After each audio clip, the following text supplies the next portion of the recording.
What if I told you there's a real-life matrix inside your head? You might think, what? There's a virtual reality world in my mind. But what I'm talking about is actually much cooler.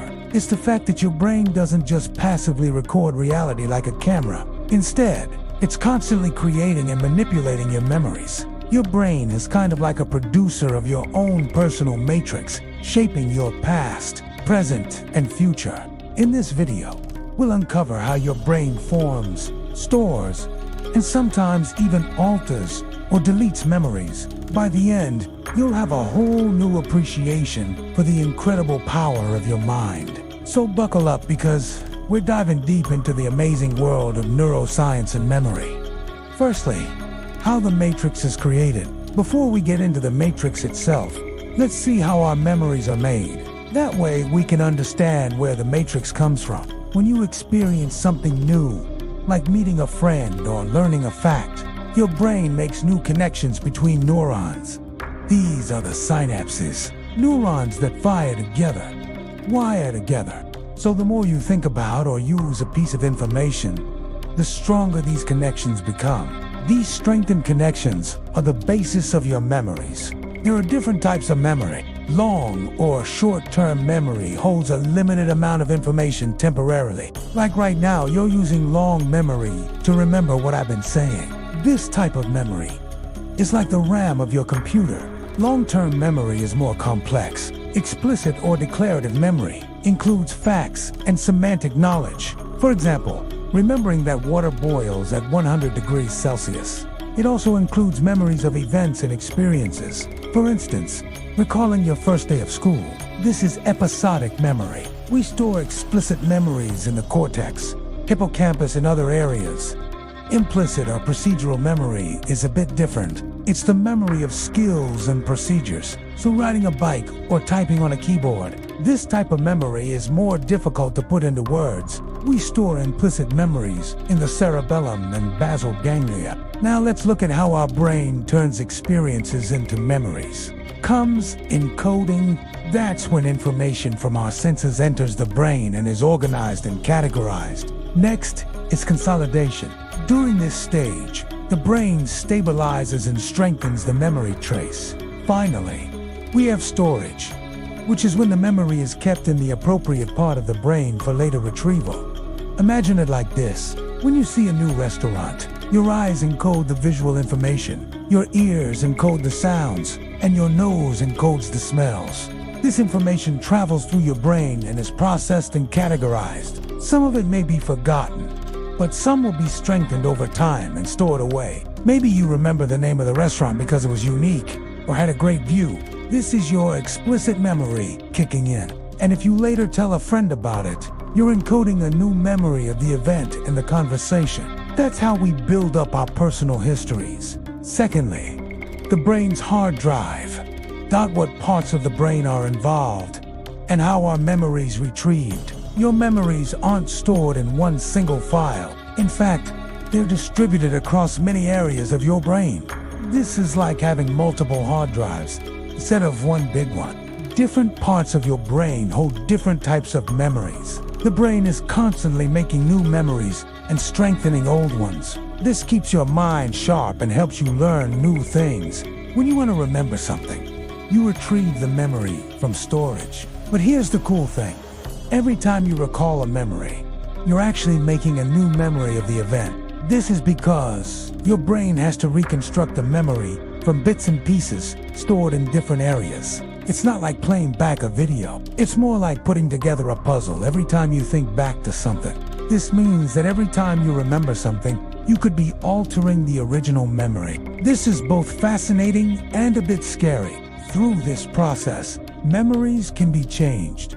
Retrieval also depends on cues. These are like hints that help your brain find the right memory.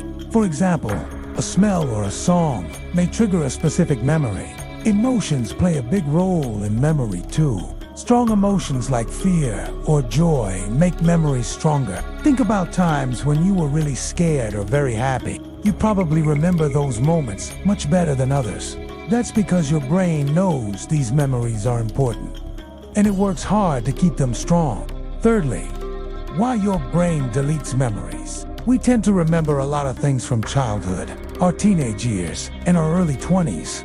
But what about the years after that? Why does your brain start deleting memories? Well, it's not really deleting them. It's more like your brain decides which memories to keep and which ones to stop using. This is because our brain is always trying to use less energy and keep things simple. Forgetting things helps it do that. There are several ways your brain forgets things. One is decay. As time goes by, the connections between neurons become weaker.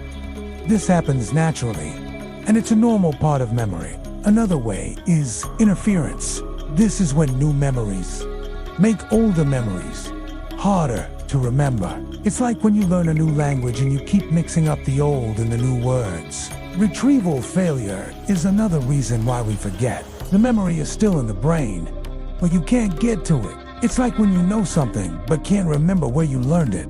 Motivated forgetting is an interesting one. Sometimes we don't want to remember certain things, especially if they're sad or scary. In those cases, your brain helps you by making you forget those memories. Finally, synaptic pruning is when your brain gets rid of connections between neurons that aren't used very often. This is a way for your brain to stay efficient and focused on what's important. Now, you might be thinking, wow, if forgetting is a normal part of memory, then am I losing my mind? Don't worry. No, it's totally normal and actually necessary for your brain to work well. Forgetting helps your brain focus on what's important and lets you learn new things without being bogged down by old memories.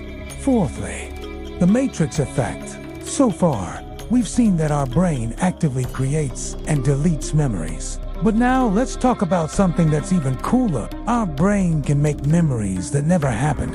That's right. You heard me correctly. Our brain can trick us into remembering things that didn't happen. This is called false memories. False memories are created when our brain combines bits and pieces of real memories to create a new memory that seems real but isn't. It's like when someone suggests something to you and you start to believe it even though it's not true.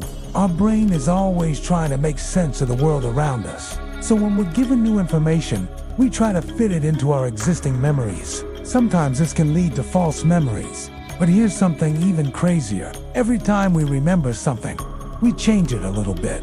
This is because our brain has to reconstruct the memory from scratch. This means that every time we recall a memory, we're actually making a new memory of the event. This process is called So how does this relate to the matrix? Well, it means that our memories aren't set in stone. We can change them if we want to. This is why therapy for PTSD and other trauma-related disorders often involves changing negative memories. By understanding how memory works, we can develop new ways to help people with these disorders. It's a fascinating area of research, and I hope it leads to new treatments in the future. So, what do you think? Is the matrix in your head real? I believe it is. Our brain is constantly creating, deleting, and manipulating our memories. This means that our past isn't fixed. It's fluid and ever-changing. This understanding can change the way we think about ourselves and our experiences. If you enjoyed this video, please hit the thumbs up button and share it with your friends. And if you haven't already subscribed, please subscribe to our channel. We have lots of other videos you might enjoy. Thanks for watching.